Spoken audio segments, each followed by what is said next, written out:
Welcome to the Eclectic Gamers Podcast. Today is Sunday, August 16th, episode 278. I'm Tony. And I'm Dennis. Well, we got a few things. Stern did have a reveal-esque. So there's there-ish. I'm not sure what they've done so much as Costco has done, but yeah. But there's a game. It's like, we got to say something. Everybody else made announcements. Say something. I'm continuing to chop along through Final Fantasy 16. Okay. I played it some more yesterday, in fact. So I now have 4 different powers of the dominant. Can you? Is any of them summoning Ifrit or Shiva? It's a weird thing. So kind of yes on one of them. Those are the important ones. If you can summon Yes. Ifrit and Shiva, you're good. Yes. Yeah, they do it. The game is weird. So it's not the traditional format where you do a summon. It's more that you are. You are the summon. Yes. Okay. But it's not exactly on will. It's more. There would be an interesting idea for a game where the gameplay is literally, it's like a cozy Stardew Valley-esque like game where you're just kind of like running your little farm or whatever, and then you are randomly summoned by somebody, and then you have to go fight a fight that you know nothing about. You just appear in the middle of somewhere and some monster is attacking you. You have to go fight, and then you're like, "What's going on?" And then they send you back home, and then it's back to like an Animal Crossing-esque farming simulator where you're just like, "What happened?"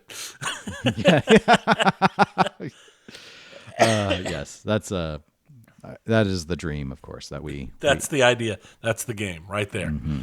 So, I've been doing most of the same old normal stuff, but my wife and I had a book exchange where I recommended her a book and she was willing to read it if I read a book she recommended. So I recommended to her Red Rising because I thought she would enjoy it. I was incorrect. She said it was fine, but which is Mean Terribles. It's a science fiction story, and she just doesn't like science fiction based stuff. I should have known better than to recommend it. But then on my end, she wanted me to read Fourth Wing, so I read Fourth Wing. Wow. I will say I'm, if anything, more disturbed now than I have been in the past. Last year, I flew to Chicago, and there was an older lady on that airplane reading that book. Okay. And I just remember because the book was so popular and everybody had talked about it there for a while, and she was actively reading it on the airplane. It is straight up pornography. Oh. I mean, there are 2 chapters in that book that are just straight up Penthouse Letters level pornography. And I'm now like, you were reading this in public. I can't say anything. I listened to the audiobook, and there were points where I'm just like, I pause. I can't listen to this. Yes, I'm alone in my car, but that's still, it's just like. People can hear from outside the car. It is like, this is like explicit. To be fair, there's only 2 chapters that were like that. Yeah, just 2. There was just 2 chapters. Always 2 there are, a master and an apprentice. But there was a lot of other definitely risque-ish stuff throughout it. But it was yeah, I don't know if I will continue the series or not. I went back to reading my other stuff, but it was definitely an eye-opener. I mean, you hear about those romanticities and all of this, but it was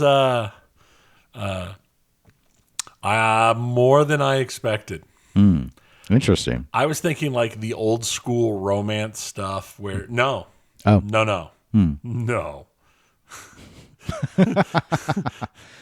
Well, there were no euphemisms. Okay. Oh. There were no euphemisms for anything. There was no implication of anything.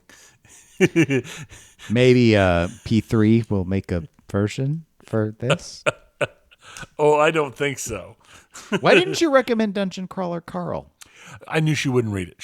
She doesn't like comedy. She doesn't like comedy books. But you didn't know she didn't like sci-fi. I knew she didn't like sci-fi. The sci-fi was so incidental to the overall story. I thought it would be okay. Okay. It's one of those stories that it takes place in like a sci-fi future, but it's not where the science is the end all be all technobabble Star Trek-y type thing. It's just part of the setting, but it's not overly important to it. Okay. So yeah. But no, I knew she wouldn't read Dungeon Crawler Carl. I easily knew that wasn't going to happen. So yeah, it's silly of me to suggest it. So so that was interesting. Yes. Well, you're broadening your horizons. Yeah, horizons. Yeah. It.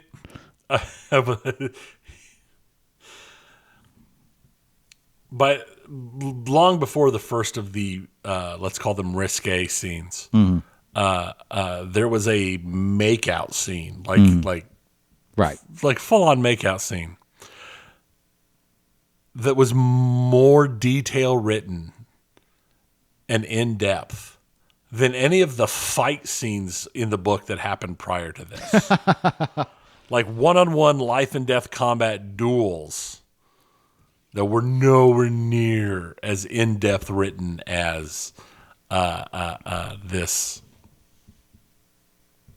makeout scene. And it's like, okay. Yay. It was definitely, and the interesting thing is there's actually like a decent kind of fantasy story there, and when you're not in the middle of the yearning, and everything else, the yearning and the burning, right? There are the bones of a solid little fantasy story in there. There's just a lot more yearning. and there's tremendous yearnings, yes. And there's a lot more, man, this person is just hot. They're just hot. They're just so I'm drooling. They're so hot. It's like, okay, I'm not used to this level of. Normally, it's like, yeah, that person's pretty, or when something does happen, it's the whole implication thing of, oh, look, so and so came out of so and so's room the next morning. Right, yeah. I did. I in the audiobook, that chapter is 40 minutes long. Oh, so you're audioing it? Yeah, I audiobooked it. Oh, yeah, you told me you were listening in the car. Right, but yeah, no, that chapter was 40 minutes long. And of the 40 minutes, all but 12 of it was scene. Those 12 minutes were like the 2 minutes of setup beforehand and 10 minutes of smoking cigarettes.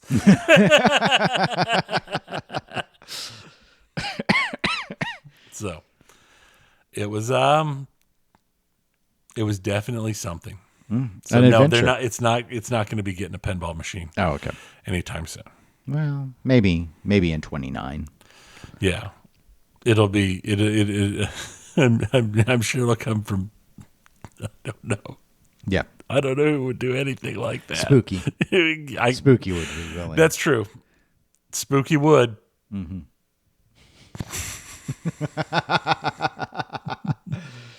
So. All right. Okay. Well, speaking of pinball, well, did you have other updates?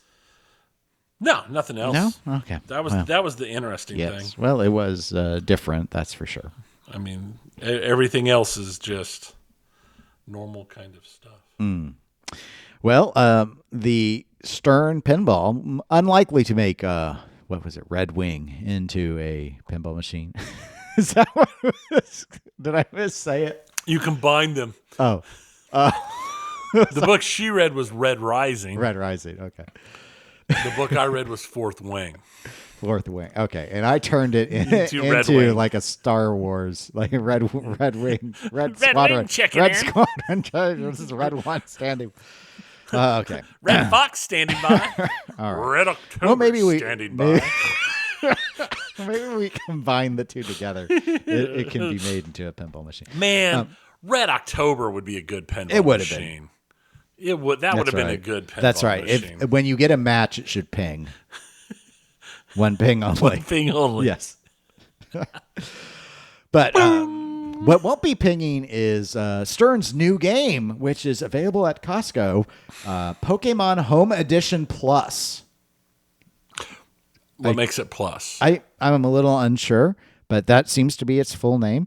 Nap Arcade had a couple of pieces on this. I have links to 2 different articles. One's got a lot of the initial leak photos and stuff, and there was another that had more of the detail. So again, we're familiar with these home games in terms of like Costco carrying them. Stern's been playing around with this as a concept for quite a while now. And so it's priced at $5,000, which is about $2,000 less than a Stern Pro. It is very similar to the commercial version of the Pokemon game that Stern put out earlier in the year. Some of the notable differences are rather than the 18.5-inch screen that you would find on, say, the Pro model, this one has the 10-inch screen. So I think the screen is the first thing people will generally be able to look at and immediately know that they're looking at the home edition. The Meowth balloon, it's still there, like the center toy, but it functions differently. It sounded to me more like, I haven't seen like video of it. It sounded to me more like, think Meowth on a spring, more so than like the more, motorized one we're familiar with. That's right. Yes, that's right. Blasting off again or boinging off again. Plastic ramps instead of the wire forms. That'd be another obvious tell if you're looking at one. And there are a few other adjustments.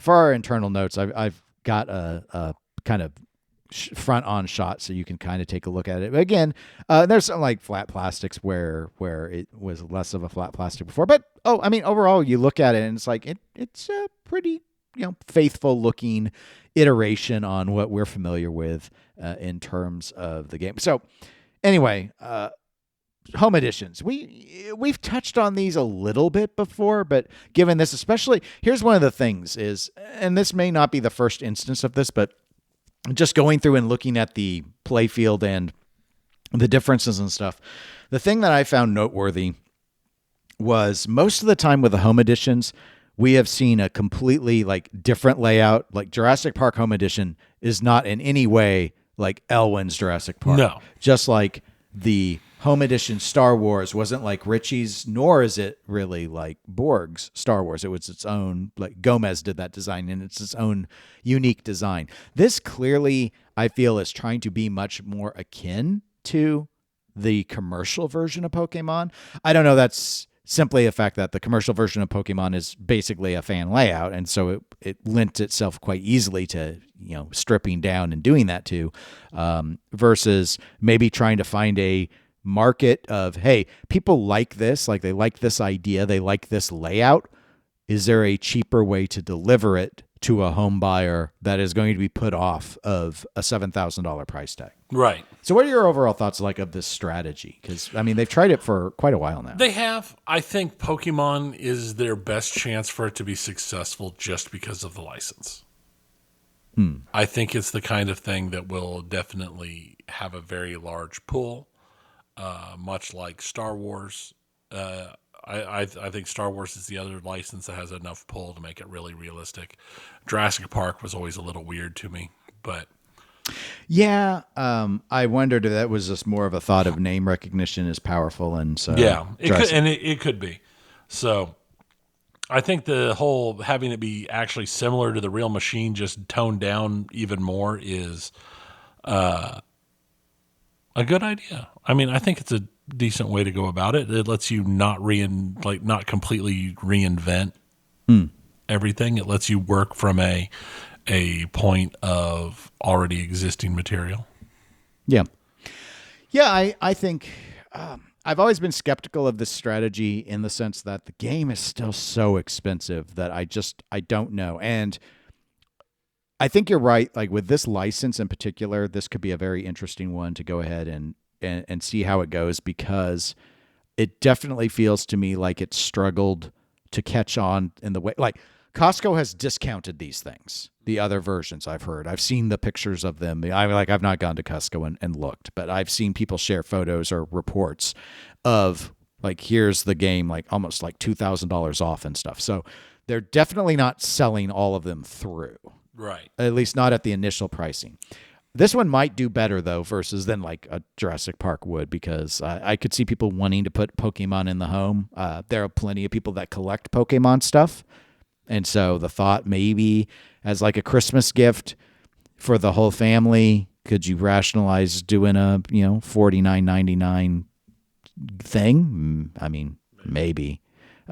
Anyway, it seems better thought through, but Star Wars was a great one too as a concept to try that with. So I don't know if this necessarily gets any further along than that, but they clearly are not wanting to give up on the strategy. So and anyway, that I just thought it was interesting, and it was a new release. So there was all this talk about what was Stern going to be doing in August with their calendar of production, and it looks like this is what they are doing. Yeah, they're putting out. Yeah. Home machine. A home machine, yes. Well, I mean, they do like to do it. So that's the only real news piece that I had. But we did get several emails. Actually, we had more emails than I thought we could safely put into the episode. So some of them they have gone into my queue of things to put into future episodes, because that is my way. But Richard A. wrote in, he has been, as a reminder for folks, he has been going back. Actually, he notes it in the email, so I guess I don't need to note it again here. But he's been listening to a lot of the past episodes. But anyway, he wrote in with a couple of items. Number one, I'm going to do my southern voice here. One, looking forward to your take on The Big Lebowski, the game and company that just would not die. Going back to 2018 and 2019, Dutch was rant bait for Tony. Dutch is still rant bait for Tony. Let's be honest. So let's pause on number one there and say so. I mean, obviously, if you're going through, you're going to hear our take once we finally got to. It was actually a long time. Yeah, it was like multiple years before we actually got to play Big Lebowski. So I guess if you don't want to wait and you want the Cliff Notes thing, game-wise, I think we both liked the Big Lebowski. Like, it's a fun game. It feels very 90s in terms of how it plays. It'll just, like I said, it'll be a while before you get to our actual discussion of it, because I think that was, 22? 22, 23. 23? You may be right on 22. Yeah, it took us, it took a long time. Well, there was the whole COVID breakup in the middle there. Yeah. So. I mean, it's just, there were plenty of instances, like Texas was always sort of favored by Dutch pinball as an event that they wanted to be at. The struggle was just fundamentally that with the whole thing with R and everything else, it took a long time for them to have a game that could go there. And it was also an instance of a game that was often broken when we would be there. So there were other lines were stupid. Yeah. So we had more opportunities than we actually exploited to play that game. But we didn't until we finally got to it. So it is quite a wait. So But yeah, the game itself is not a bad game. It's clever on its Steam integration. I mentioned a 90s experience. The rules are very 90s. And if you like that, like with my brain, my simple little brain, I tend to find easier to understand rule sets more appealing. I'm not really wanting to explore a lot of strong depth. In fact, Tony, I'm going to make an argument. I don't think most people actually want all that much depth. I think a lot of people who even make that argument actually flip through their machines so fast, they're not really going all that deep. It's just, you've got some people that just churn through things because they want to experience the new games. And in that instance, a 90s style rule set's fine. I think maybe the more compelling piece about people in the 90s isn't that they don't want an easy to understand 90s style rule set. I think it's they don't want a game that's so easy to beat that even a novice player can easily get to the wizard mode. I think it's more that. But I don't know. Your mileage may vary. No, I think it's a very valid argument. I definitely could see it. So then continuing his email, number 2, for you Costco Pokemon discussion, see Cool Toys video for a good overview, and he provided a link. It seems like in this case, the Costco version is very similar to the regular game, but with some cost-saving measures. People always talk about spend $2K more for a Pro. Then the conversation should be spend $3K more for a Premium. I have not watched the video, as I noted earlier. I hadn't seen footage yet before we were going to go ahead and record. However, I did want to highlight that Richard makes a very good point here that I know you and I, Tony, I don't know if we've done it so much on air. We've definitely talked about it off air before, and that is this whole, it's only X amount more stuff, and then we start saying thousands of dollars is ridiculous. It's a ridiculous argument to make. I understand that some of you out there, some of you listening, like that monetary difference does not mean anything to you. That is not true for this entire hobby. And to suggest that $2,000 is nothing is laughably out of touch. I think so. Yeah, it's one of those things that, yes, there are whole groups of people where it's perfectly normal, where they wouldn't even think about it. But for a lot of the people in the hobby, a lot of people we talk to every day, a lot of them don't own a machine. They play all their machines on location, or they play when they go to a show somewhere. Mm-hmm. Because they just, it's not realistic to fathom that. I mean, especially when sometimes you're talking about someone who them going to a show for the cost of buying even a Pro, they could go to 5 shows. Mm-hmm. Yeah, it's just that's just one of those things too.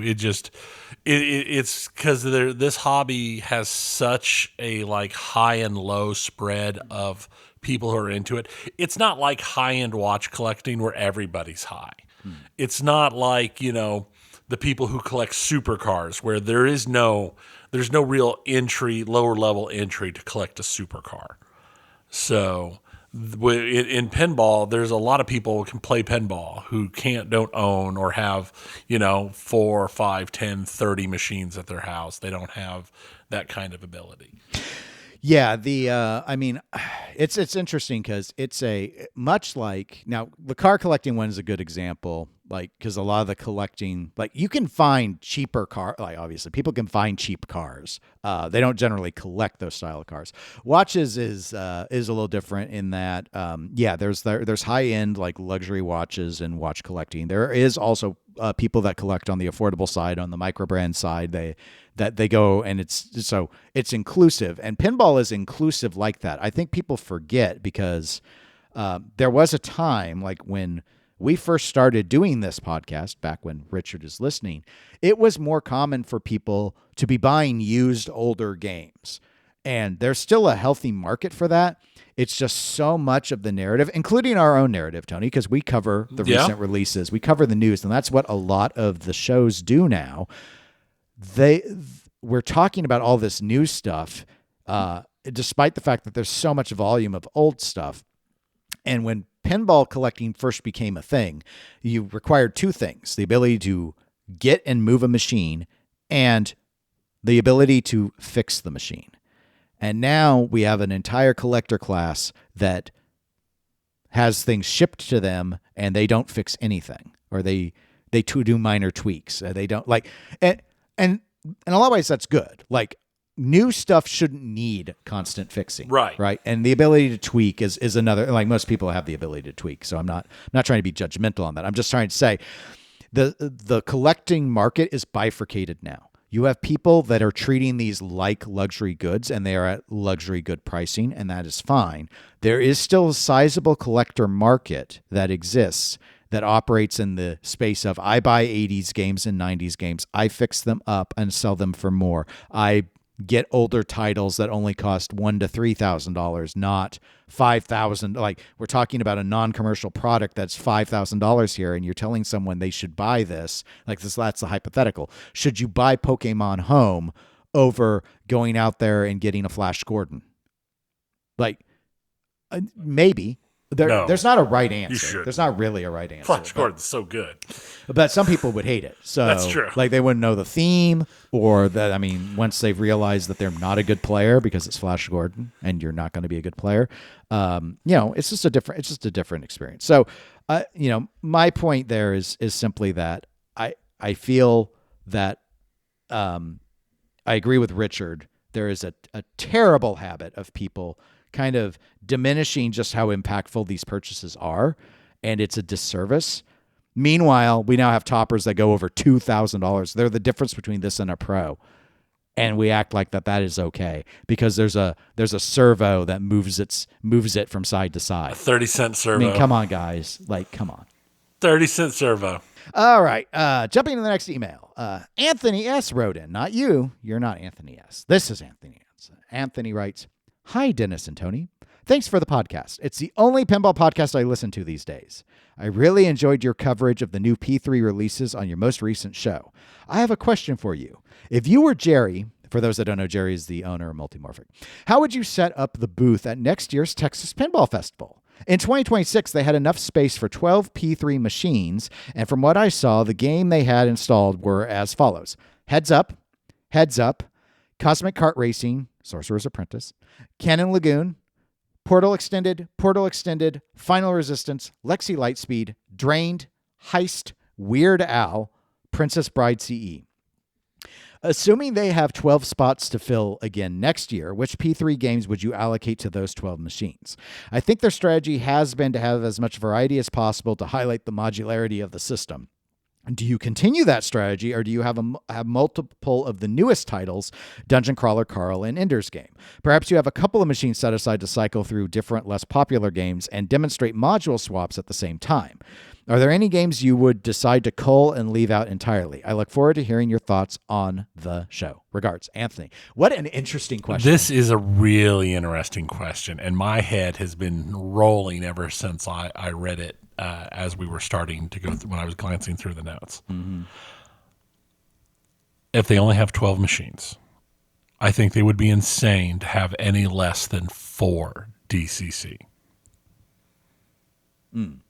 I think if it's 12 machines, their best argument would be to have 4 DCC and then 1 or 2 Ender's Game, 1 or 2 Portals, Weird Al, Princess Bride, and then I would personally go for like a Drained and a Heist. What am I up to? 10? 4, I lost count. 5, 6, 7, 8, 9, 10. I think that's 10. 4 DCC, 2 Ender's Game,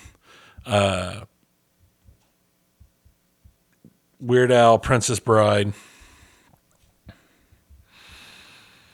2 Portals. Yeah, that's 10. And then the final 2 would, I'd say you'd either have to go with, that's tough. I think they'd be best shown by going with Final Resistance and probably the Cosmic Kart Racing or Heist, though I do like the idea of actually changing a few of them out. Or I'd even drop some of the other. I just think anything less than 4 Dungeon Crawler Carls is a mistake because that's what everybody's going to want to play. Right. And even though Ender's Game is very similar, it's not going to have the same lines of people filing up to it as Dungeon Crawler Carl. Yeah. The way I think I would do it is, gosh, it's such an interesting idea. I would, assuming I have, I guess, full control of whatever quantities I want. And by now, you would be, because it's so, I mean, I know they're not doing production right now, but I would think by the time of TPF, we could have whatever we want. I'm going to say 6 Dungeon Crawler Carls. I want 6. So 6 of those. Go ahead and do 2 Ender's Games. So that takes us to 8. Go ahead and have 2 Portals. That takes us to 10. And then the last 2 spots can be whatever rotation you want there to be. So you can do, because I think it's really cool to be able to show an older title like Heist or a really unique thing like Drained. Go ahead and do the rotation. The idea of showing the module swaps, just because of how Texas is, most people aren't going to be there and watch that happen. So it's kind of cool for those that are like hanging around and stuff, though. So there's still, I think, maybe some marginal value, but I wouldn't prioritize like having it that way. If you could, here's how I would do it, though. I would actually announce when the rotations will be, like have a board, like a whiteboard or a screen. Like the feeding time at the zoo. Say like this. So, game number 11 is going to be Drained from show open until 7 p.m. And then we're going to do a 5-minute swap over to Heist, and then Heist will finish out the day. And then the start of the next day, it's going to be Weird Al, and then for half the day. And then at this time, you can come over, you can watch the swap, and we're going to go ahead and swap to Cosmic Heart. I think that would be a good way to do it. But I guess Jerry's strategy makes a lot of sense to me, and I don't know if my suggestion is going to be better or not. But and you were very similar because you mentioned the need of the DCC. The new stuff is what moves. Yeah. Showing all of the old stuff helps show that you have a catalog, but we need to consider who's likely to buy these games and how many people have been to these shows before and played all of this stuff. Right. I was thinking when I thought about this, so the first thing I was thinking of was actually when we went to Barrels of Fun. Mm-hmm. And Barrels of Fun had 2 Dune and 2 Winchester. Right. And the lines were bad to get onto them. And I really felt that they needed just more of both of those games. Well, how many Portals were there do you remember? When Portal came out? Was there 3 or 4? There were 3 or 4 Portals. The lines were rough. They were rough even with and they had a full court press of Portals. There was more than just 2 of them as I recall. Yeah, no, I know there were more than 2. I can't remember if there were 3 or there were 4. I think there were 3. I think anything under 4 DCCs is a mistake. Because here's how I view it. A lot of the pinball community that are the most likely to buy the system, they're going to want to play the new stuff. If you have 6 Dungeon Crawler Carls, that line's going to move pretty well. But if people are reluctant about that or they don't like Dungeon Crawler Carl, having a couple of Ender's games, some people, if they just want to experience the layout and the mechs, they're going to flip. They'll be like, whatever line's faster. So in some ways, it's almost like you have 8 of the same thing. Right. But in reality, you don't. But there are some, I think going down to 2 on Ender's Game is going to be okay because Dungeon Crawler Carl... Here's the thing. By the time they get to TPF, Jerry will know where the interest is. He probably already knows based off of orders. So you could always flip that and say, oh, well, instead of... It's 8 games that are the newest. Mm-hmm. If you need to split it 4 Enders, 4 DCC, because that's where demand is and it's even, fine. If Ender's Game somehow ended up being the awesome thing, then do 7 and 1. I don't... Right. I know that's not real. That's not going to be the case. But... My point is... Can you imagine there are 7 Ender's Game and 1 DCC? Just how terribly that would turn out. It would. I mean, yes. I would not recommend doing that based off of what I have heard so far. However, here's the thing: 12 slots. That's huge. It's a lot. That really should be that's what Spooky. If Spooky has 12 things, it's 12 Beetlejuice. It's.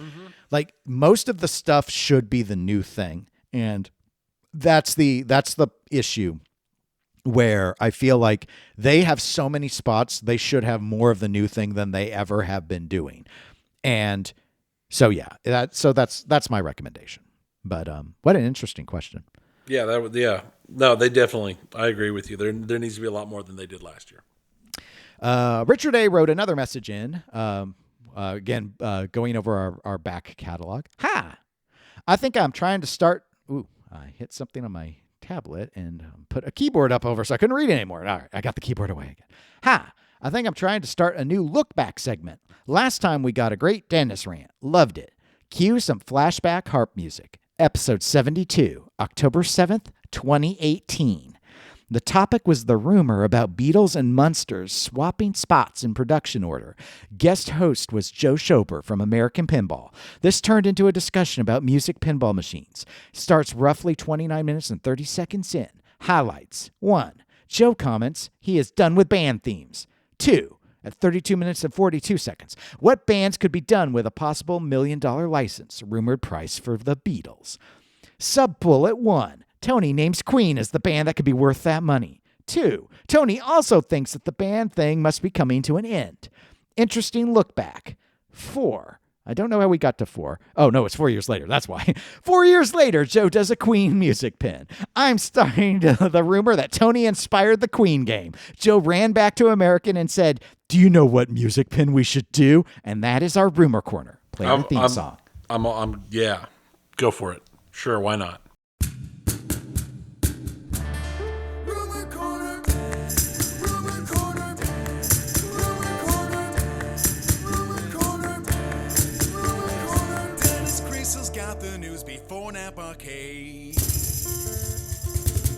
right, Tony. Yes.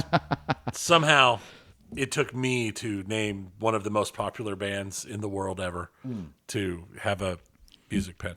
Well, I was totally wrong about about band pens ending. Oh dear God, they're never going to end. I mean, it's the lowest of the low hanging fruit. It's the children love them so, and by the children I mean the manufacturers, because they don't have to come up with stories. I'm just waiting for the point where we run out of dad rock, and instead of transitioning to something else, we start getting like non-existent AI dad rock bands to take the slots. So instead of going to something like anything newer. Yeah, I mean maybe, but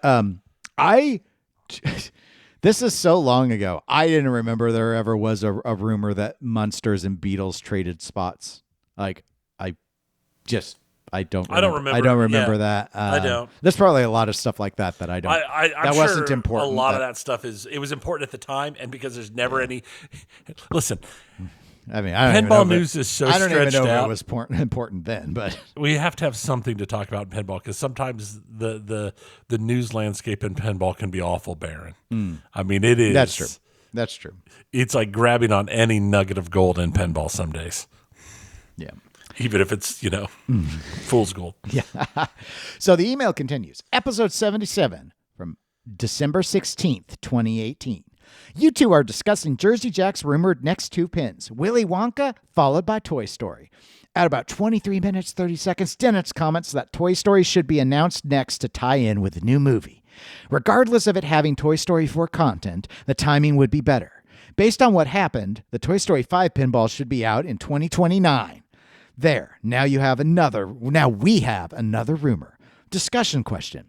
Would the Toy Story pin have been better received if it had come out at the same time as the movie? Let's say Stern style, where it is announced when the movie came out and in the people's hands within weeks. Sure, it's still not going to be the popular movie, but at least it is matching what is currently out. When it comes out 3 years later, then the discussion is why that movie and not all the movies. Thank you for being so accepting of my emails. I hope this is one that is also interesting to both of you. Like I said, these old episodes are a fun listen. By the way, you two have outlasted other podcasts you have mentioned and recommended. You have also had on guest hosts that have gone on to do things. Episode 70 was Jason Knapp, before he was Knapp's Arcade. He was not a nobody, but it was before he became as big as he is now. Richard. Now, to be fair, Richard, I think Nap Arcade was going on when we had Jason on. I think Nap Arcade is, I don't know if it's older than our podcast or not. It feels like he's been around forever, though. So yeah, I mean, his site and stuff, like, it was originally more Facebook driven. So maybe that's it. Like, before he had like the blog set up and all of that, he was doing a lot through Facebook. But Jason Knapp's been a player in covering the pinball community for, it feels like, forever. So back to the Toy Story stuff. No. My short answer is no. The bottom line is nobody wanted Toy Story 4 to be the pinball machine that came out. So right. I don't think it would have helped. I don't think it would have really soothed anyone that was wanting an original Toy Story.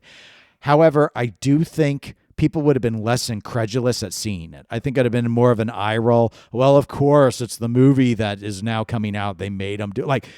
Whereas when it came out like it did years after Toy Story 4, and people were like, "Why is this Toy Story 4? Like, that movie is old. All of these movies are old, so why aren't we getting the good one?" And Jersey Jack's like, they made us do it. And everyone's like, it's been years. That doesn't even make sense.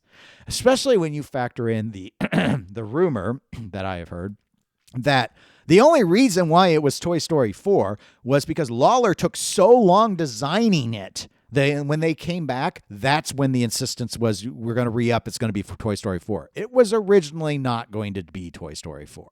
So, but they were just so slow baking the cake that the cake ended up having that icky, overly sweet buttercream frosting instead of the good, like, champagne frosting everyone wants. So I mean, no, I'm going to say not overall. I think people have still been deeply frustrated. I suppose, though, you could kind of argue better received in the sense that people would have bought the excuse that they had to do it. Much more of it had been right there on top of it. So I don't know if you have a different perspective or not. I don't have anything to add. I think you went into your own little world the moment you saw Willy Wonka, and then just remembered how much you hated the DVD box art being so bad, cut and pasted Why? all It's over so the terrible. playfield. It was, which is too bad because it's actually a pretty fun shooting game, but you do have to look at the same Wonka pose an awful lot. It just feel like maybe if they straight out of the CSI and 24 pinball days. If it had been just, even if it was only used in one place as opposed to everywhere. Yeah, it was just sad. It was times. sad. But let's go ahead and move over to less sad times video games. I say less sad because we did have a couple of emails come in. Video games are sad. They are, but a couple, first Butts, who's one of our Patreon members, he made a comment on Patreon regarding, we had that discussion about how expensive RAM was, and he just said, I want to see gold chains with RAM instead of diamonds now. Mean, to be fair, it's worth more. That's true. They're both made in the lab. Since Odysseus had come out recently, I saw online a comic made a thing, or they'd drawn a little comic, and it was Odysseus tied up, and the sirens were singing, but they were like, "We've got RAM!" No! What is it? DDR4 or 5 or whatever people want now? It's like, no. Vicious. And then Richard A. also sent an email with some virtual pinball news, just noting that Zen did do a short video announcing that their next Williams game is going to be Judge Dredd, and it's going to come out sometime this fall. At least as a virtual machine, the mechanics all work. Yeah, that's true. Oh, I have played some clunky. Disclosure, I don't like Judge Dredd as a game. I've never enjoyed even shooting a working deck. I don't like it. I like the humor in it, but I don't like the shots. I like what do they call them? I like the handles. Oh yeah, I don't remember that. Wait, no, that's Demolition Man. Oh, that is Demolition Man. It's got the handles. Then never mind. Did you see the trailer for the Williams game for Demolition Man with the woman, and she's just like, I like to grab these. No. I'll show it to you sometime. Oh, it's very 90s. It's very 90s. It's my favorite Williams trailer of them all. Yeah. See, She's dressed up there, even kind of having her do while holding the handles, she's doing the digital sex thing with Sandra Bullock. This is an actual trailer. And it's so much slow with a mind connection thing. And she's just like, it's just like, it makes you really want to play the game. So, also, that sounds. Anyway, but no. You're right. That was Demolition Man. Judge Dredd has the where people will put in the Dead World mod to lock the balls in the planet. It's got the buy-in. It is a wide body. It's of the same era. But it's fine. It's hard if it's not in great working condition, it's too steep to make a lot of the shots. So I played a lot of show versions that weren't very good, but even like pristine, I've seen some nice looking ones, but I just don't like that game. It just doesn't work for me. I said a lot of the ones I've played weren't working. It's a lot like you're hoping when you see a Johnny Mnemonic that it's actually going to be that the claw will work, or they turned it off. Though I think we have a picture at Texas Pinball Festival with us and Nick Shell in front of a Judge Dredd, one of the fancy restored ones that was there. I think I remember the eagle symbol of justice symbol in the back. Eagle. Trying to remember. But anyway, so what's going on in other video game stuff? So last year we talked a lot about Roblox and their whole, child predator problem. And they're we're going to get around that by using AI to scan your face and stuff to make sure that you're old, your age and everything. I'm old. Surprising no one with all of the blowback from all of that. Their second quarter financials were a major decline, and by a major decline, the announcement caused their stock prices to drop more than 25%. Oh, okay. So you mean major? Yeah.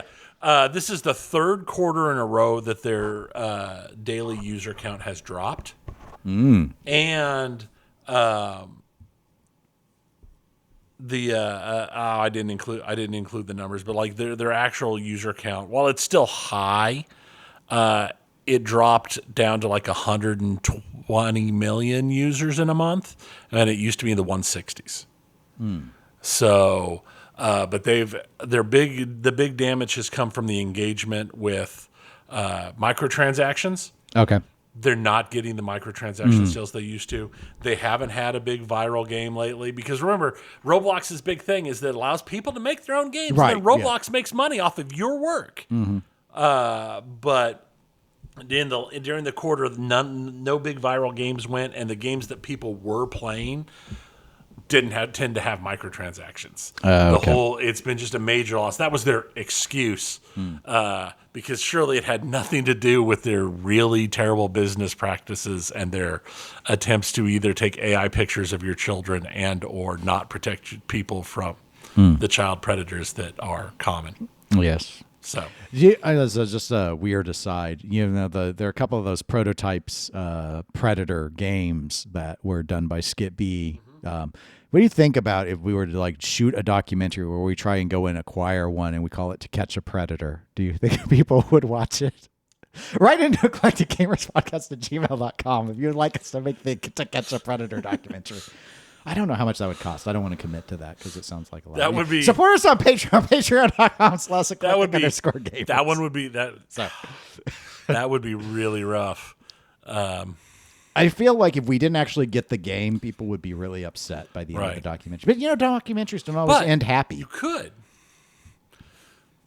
could at least hope to find someone who owned one and go play it and get the joy of telling them, can you take a seat? Yeah. We get Chris Hansen to play it and take a photo. Like that's the big reveal of the finale. You have to play a game against Chris Hansen, and if you lose, you go to jail. For what? For owning one of the worst games ever made. That's what you get. Oh. Okay. Sorry, it was total weird aside. Total aside. Perfectly fine. It's. Yes, it's fine. This is fine. A lot of work for it. This is what people expect after 10 years. Predator This is what joke. people have expected of us. So, Rockstar.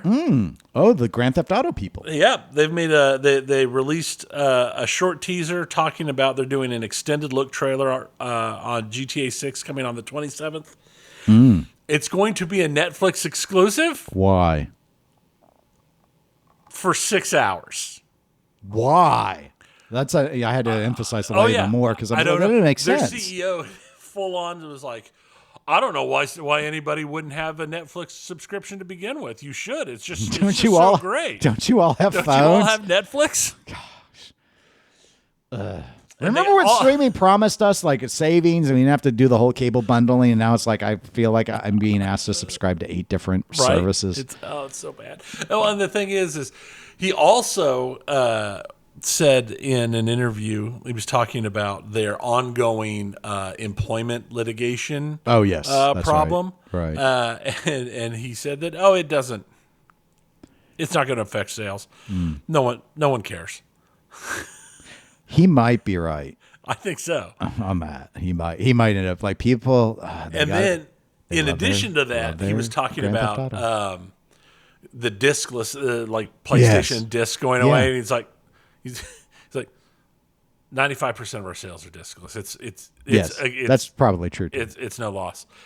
And he went on to say that he expects most games to go to streaming instead of local installs in the next 3 years. I just think it's still too much bandwidth. It's not as bad as it used to be, but U.S. infrastructure still, I just don't think can readily support that. Yeah, I don't think it can support it in high numbers. I really don't. But they also made an announcement about their pre-orders. And the majority of their pre-orders are the more expensive $100 Ultimate Edition instead of the $80 Standard Edition. I mean, maybe he's right about all of this. Well, the only thing I can think of is it's because it takes we're at a point in time where pre-ordering has burned people so many times that it takes a real fan to pre-order a game. And these are the type of people that are going after the old. But these are also the people who got inconvenienced when it came out that the Ultimate Editions had no discs because they're not releasing discs of GTA 6. And they don't have any plans on ever releasing disc version of GTA 6. So, but yeah, no. Here's the thing. What? It's going to be the biggest selling game it is. in years. Are you going to go watch it on Twitch? No. No. Probably not. Are you going to play it? I'm also not going to watch it on Netflix. No. Are you going to buy it? No. No. What was the last GTA you played? Have you ever played one? I have. Okay. I'm just trying to remember if I played anything after Vice City. I played 5. It was fun. I didn't play it online because I didn't really have interest in doing that. But I played 3, 4, 5. I think Vice City. I'm less sure if I did Vice City. I think I did. And 1 and 2. I played the first two, also the isometrics. I liked them. I think that was when they were best. But I know I'm also a very different game. They're very different games. But I think I like them best when they were like that. But I don't know that I can't remember if I played San Andreas or not. I did not play that one. So, all right. But all right. Yeah. But Twitch. Yeah. Where you're not going to watch GTA 6. I'm not going to watch GTA 6. I don't really do Twitch much anymore at all. Yeah. Why? I watch most of the stuff that I used to watch on Twitch now simul streams on YouTube. And I don't get random advertising on YouTube. Yes. So I like Games Done Quick is a lot more enjoyable on YouTube. Yeah. In my opinion. There are a couple streamers that I still watch on Twitch from time to time. Admiral Barhu, Quickie, and the big one that I spend the most time watching is WBPL 76. Yeah. I watch them on Twitch, but that's about it. They're who get my Prime subscription. Yes, Prime. And probably now that I can watch Games Done Quick on YouTube, they'll probably be the ones who just continue to get my Prime subscription, just because I don't see a reason to watch Twitch for Games Done Quick anymore. Right. So, but they have rolled out a new feature. I would say they announced a new feature, but they didn't really announce it. Oh, okay. It just kind of... It's active. It went active. So it got out more by word of mouth and like in like notes stuff. There was no like active telling people about it. They are now using everybody's streams and every part of it, the streams, the VODs, the clips, the chats, the text, to train generative AI models for Amazon. The feature is on by default. If you want to turn it off, you have to manually opt out of it. It's not right in the front. You kind of have to dig down through your settings menus to find it and turn it off. And even if you have turned it off, that only counts for your channel. So if you go to somebody else's channel and interact and they've not turned it off, your interactions will still be used to train a generative AI. During a Q&A about it, where people were very unhappy and very loud about it, and everybody was demanding to know why it was not an opt-in option, Mike Minton, their chief product officer, was very open and honest. And he said, if it was opt-in, nobody would opt in. Yeah, he's right. It's like, yeah, you think maybe there's a reason people don't like it and why they wouldn't opt in? You think maybe it's a bad idea? But overall, their answer is, well, everything you do is being tracked anyway. And the other answer I've heard is, well, other companies are using the actual streams to train their AIs by just watching it. At least they're giving you the option to choose. Yeah, at least they're letting you have that's right. choice. Multiple evils. Yes. Multiple evils make it all okay. It's all right. We're slightly better than the other guys. A negative multiplied by a negative is a positive. I gave you an ibuprofen before I cut your arm off. I didn't just cut your arm off. Yeah. I want to take his face off. Now, there would have been a good pinball machine. Yes. That would have been a great pinball machine. That is like one of the perfect... A multi-ball to somewhere over the rainbow. That would have been... It's just such a perfect 90s movie. Mm-hmm. It's like that crazy 90s action, like, weird movie. It was a time where John Woo had many American audiences in the palm of his hand. Yeah. Con Air would also be good. Con Air would also be good. Sigh. Anara. Put the bunny back in the box. Okay. But, so, now, some of the things they reached out and said that when you allow your content to be used for training of a general AI content model, they use your audio to help refine models for speech to text, to improve captions at Twitch, and would also improve captions across to Amazon. Oh. And in addition to all of the other possible uses of your content and the stuff you generate. And this is a similar vein to recently on YouTube, there's been a lot of voiceover only creators that have been getting copyright strike or have not copyright striked, shut down as being generative AI because they're a voiceover stream.